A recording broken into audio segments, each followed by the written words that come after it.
In this video, I'm going to show you how you can utilize your MacBook as well as your iPad wirelessly to share the content of your screen on your iPad, whether it is a specific app, it is a document that you're pulling from your iCloud drive, or just the whiteboard screen inside of Zoom.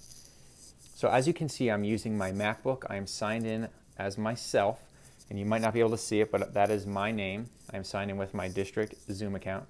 And the other one of my picture is I've signed in on my iPad with my same account, so that I'm signed in at two different places. So I can utilize my MacBook to see the gallery. So as you can see, there are 3 different devices connected on this Zoom, and I can see all of them as the gallery. So you would see your gallery of students. On my iPad, I am just signed in on myself again as if I was another student.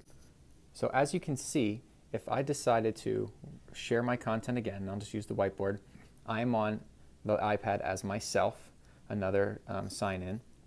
And as I'm writing, I'm just going to move this out of the way as if I'm acting wirelessly and moving about the room. So as I'm writing, it shows up there as well as the other student device. So I'm now writing wirelessly. I can move about the room, and the students, and this iPad is a student device, they would be able to see that. So in the next portion of this video, I'm going to show you exactly what options you have when you share your screen, whether it's a whiteboard, iCloud Drive, a website, or a document. As we just talked about the whiteboarding app, as I showed in the earlier part of the video, I wanted to show you on a closer look of some of the different things you can use when you are sharing content. So we already talked about the whiteboard, but when you move your finger or anything to the upper right hand corner where it says share content, when I go to share content, we already did the whiteboard, but I also wanted to show some other options that I like. So a website URL, if there's something I want to go to, I can, let's say I have google.com as an example. You can see it shows google.com, and then all I need to do, so let's say there's an article, there's somewhere that has a problem, or anything that you want to share, go down to this little pencil, and then what I could do is I could write right over top of the website, which makes it really nice and really easy. Same thing, then I can clear, so it has a lot of those same functions as the whiteboard does. I can stop sharing. Then I can go back to share content, and I can go to my iCloud Drive. My iCloud Drive will allow me to take something such as a ready math document, and if you see, I have down at the bottom here it says 1 of 6.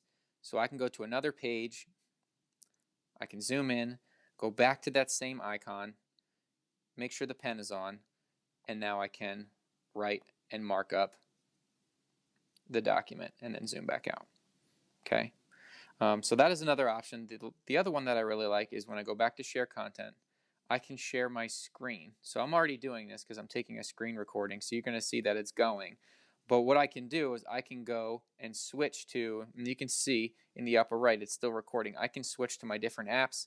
I can go into an app if there's a certain reason you want to go into an app and show to the kids. You're able to share your entire iPad screen. You can open up apps, you can scroll, whatever you need to do, and then I can go back and all of the students would be able to see that. So there's a lot of value in some of the different things you can share your content.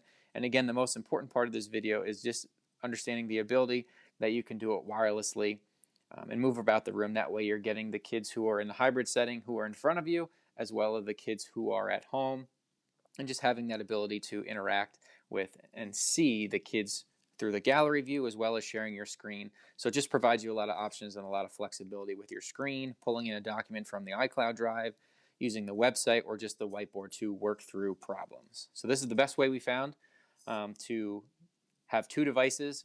You're signed in as yourself on your MacBook, as well as wirelessly on your iPad.